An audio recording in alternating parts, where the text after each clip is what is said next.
Welcome to our YouTube channel rainbow stories. दोस्तों, आज की कहानी काफी इंटरेस्टिंग होने वाली है। इसमें आपको थ्रिल, सस्पेंस और हॉरर का तड़का मिलेगा। हमारी आज की कहानी का शीर्षक है खामोश हवेली का रहस्य। रात के ठीक 12 बजे घने जंगल के बीच खड़ी एक पुरानी हवेली के दरवाजे अपने आप चरमराकर खुल गए। लोग कहते थे इस हवेली में कोई नहीं रहता, लेकिन फिर भी ऊपर की मंजिल से हर रात किसी के चलने की आवाज आती है।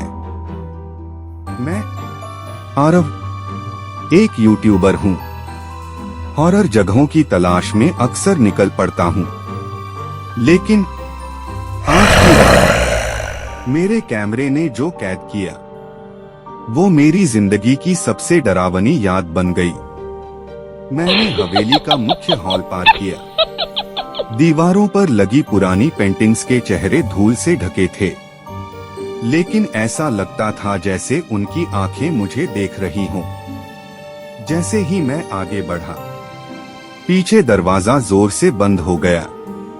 मैं पलटा, लेकिन वहां कोई नहीं था। अचानक सीढ़ियों के ऊपर किसी लड़की की धीमी रोने की आवाज गूंजी। वो रोना इतना पतला, इतना दर्द भरा था, जैसे किसी की आखिरी सांसें हों। मैं सीढ़ियां चढ़ा और देखा कि दीवारों पर कीलें टेढ़ी लगी थीं, जैसे किसी ने बहुत गुस्से में उन्हें खींचा हो। मेरे कैमरे की रिकॉर्डिंग में अचानक एक स्टैटिक आवाज आने लगी, जैसे कोई साया उसके सामने से गुजर रहा हो। मेरे दाएं तरफ का कमरा थोड़ा खुला हुआ था। मैंने जोर से दरवाजे को धक्का दिया। अंदर काफी अंधेरा था। बस बीच में एक टूटी हुई लकड़ी की पालना पड़ी थी, जो अपने आप धीरे धीरे झूल रही थी। और उस पालने में कोई बच्चा नहीं था, बस एक काला जला हुआ गुड्डा था जिसकी एक आंख गायब थी। अचानक पीछे से किसी लड़की की हंसने की आवाज आई। मैंने कैमरा घुमाया तो सीढ़ियों के मोड़ पर एक लड़की खड़ी थी। सफेद कपड़े, गंदे बाल। उसका चेहरा दिखाई नहीं दे रहा था, लेकिन उसके होठों के पास खून लगा था। वो धीरे धीरे मेरी तरफ सरक कर बढ़ने लगी।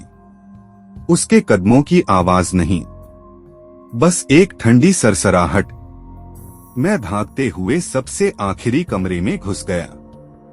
जैसे ही दरवाजा बंद किया, मुझे कमरे में कुछ पुरानी कागज की फाइलें पड़ी मिली।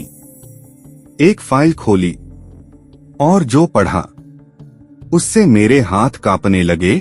ये हवेली पहले एक अनाथालय थी, जहां छोटी बच्चियां रहती थीं। लेकिन एक रात इस हवेली में आग लगी और 10 बच्चियां इसी सबसे आखिरी कमरे में फंसकर मर गईं। मेरी सांसें तेज हो गईं। मैं पीछे मुड़ा। कमरे की दीवारों पर जली हुई बच्चों की हथेलियों के निशान थे। अचानक कमरे का तापमान गिरने लगा। मेरी सांसें धुएं की तरह बाहर निकलने लगी। और तभी सामने दीवार पर खड़ी वही लड़की अब मेरे बिल्कुल नजदीक आ गई थी।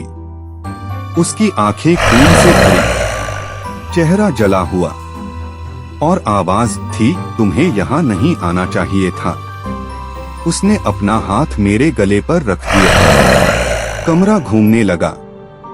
मेरी दृष्टि धुंधली होने लगी और फिर सब काला हो गया। जब सुबह मेरी आंखें खुली, मैं हवेली के बाहर पड़ा हुआ था।